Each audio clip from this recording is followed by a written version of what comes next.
అందరికీ నమస్కారం. భారీ ఏసీ పేలుడు 9 మంది కనుమూత. అసలు ఈ మధ్యకాలంలో చూసుకున్నట్టే వేడి వల్ల అందరూ కూడా ఏసీలు ఆన్ చేసి వదిలేస్తూ ఉన్నారు. దీనివల్లే సగం ప్రమాదాలు జరుగుతున్నట్లుగా తెలుస్తుంది.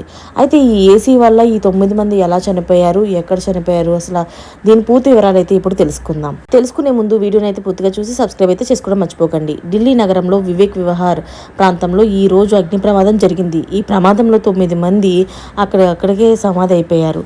ఈ ఘటన స్థానికంగా తీవ్ర విషాదాన్ని మిగిల్చింది. వివేక్ విహార్ ప్రాంతంలో జరిగిన ఈ ప్రమాదం స్థానికులను భయాందోళనకు గురిచేసింది.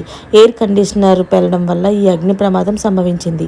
సమాచారం అందగానే ఘటనా స్థలానికి అగ్నిమాపక సిబ్బంది అలాగే పోలీసులు ఘటనా స్థలానికి చేరుకుని పోలీసులు అయితే సహాయక చర్యలు చేపట్టారు. ఈ ఘటన పైన పోలీసులు కేసు నమోదు చేసి దర్యాప్తు కూడా చేపట్టారు. పోలీసులు తెలిపిన వివరాల ప్రకారం ఓ భవనంలో 2వ అంతస్తులో ఈ అగ్ని ప్రమాదం జరిగింది.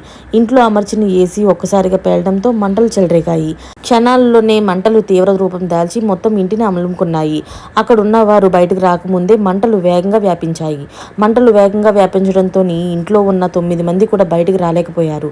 అగ్నికి ఆహుతి అయిపోయారు.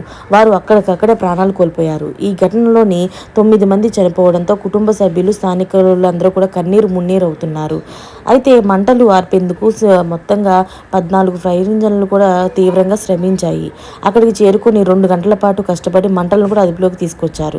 అయితే అప్పటికే భారీ నష్టం వాటిల్లింది. మృతదేహాలను పోస్టుమార్టం కోసం ఆసుపత్రికి తరలించారు. అగ్ని ప్రమాదానికి గల కారణాలు ఖచ్చితమైన కారణాలపైన పోలీసులు దర్యాప్తు చేస్తున్నారు. మీ ఇంట్లో ఇలాంటి ప్రమాదాలు జరగకుండా తగిన జాగ్రత్తలు అయితే తీసుకోండి. Thanks for watching friends.